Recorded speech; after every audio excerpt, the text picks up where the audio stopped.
रसूल अल्लाह सल्लल्लाहु अलैहि वसल्लम का फरमान है कि जब कोई बंदा फौत होता है तो अल्लाह ताला उसकी तरफ 5 फरिश्ते भेज देता है। पहला फरिश्ता उस वक्त आता है जब उस इंसान की रूह हलक तक पहुंचती है और फरिश्ता उसे पुकार कर कहता है कि ए इब्ने आदम, तेरा ताकतवर बदन कहाँ है? आज ये बहुत कमजोर है ना? तेरी फसीह जबान कहाँ गई? आज ये कितनी खामोश है? तेरे घर वाले कहाँ गए? वो जो तुझसे मोहब्बत के दावे करते थे वो कहाँ गए? तुझे क्यों तन्हा कर दिया? फिर जब उसकी रूह कब्ज कर ली जाती है और कफन पहना दिया जाता है तो दूसरा फरिश्ता उसके पास आता है और कहता है, ऐ शख्स, वो माल कहाँ है जो तू सारी जिंदगी जमा करता रहा? तूने तबाही से बचने के लिए घर बनाए, वो कहाँ गए?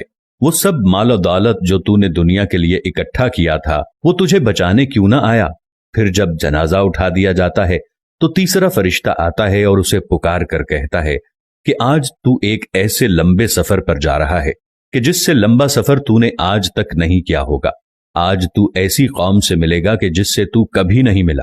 आज तू ऐसे तंग मकान में दाखिल किया जाएगा कि आज से पहले तू कभी ऐसी तंग जगह से नहीं गया था। अगर तू अल्लाह की रजा पाने में कामयाब हो गया तो तेरी ये खुशखबरी है, और अल्लाह तुझसे नाराज हुआ तो तेरी बदबख्ती है। मगर उसे जब लहद में उतारा जाता है तो चौथा फरिश्ता आता है, उसके पास आकर कहता है कि आज से पहले तू जमीन के पेट पर चलता था और आज तू इसके अंदर लेटा हुआ है। आज से पहले तू इस पर हंसता था और आज तू इसके अंदर रो रहा है। आज से पहले तू जमीन पर गुनाह करता था और तू इसके अंदर अब शर्मिंदा है। फिर उस पर कब्र की मिट्टी डाल दी जाती है और उसके अजीज, दोस्त, रिश्तेदार चले जाते हैं। फिर पांचवा फरिश्ता उसके पास आता है और कहता है कि इब्ने आदम, देख, तेरे सब प्यारे तुझे मिट्टी के अंदर दफना कर चले गए। तेरे पास कोई नहीं रुका, और अगर रुक भी जाता तो भी कोई फर्क ना पड़ता। तूने जो माल जमा किया था वो आज तेरे गैर इस्तेमाल करेंगे, या वो लोग इस्तेमाल करेंगे जो तुझे मिट्टी में दफना कर चले गए। तुम आज तो या जन्नत के आला बागात की तरफ भेजे जाओगे या भड़कती हुई आग में दाखिल किए जाओगे। तो हम इंसान क्या करते हैं? हम मरने से पहले एक ऐसी जिंदगी गुजारते हैं कि हमें मरने के बाद की जिंदगी का जरा भी अंदाजा नहीं होता।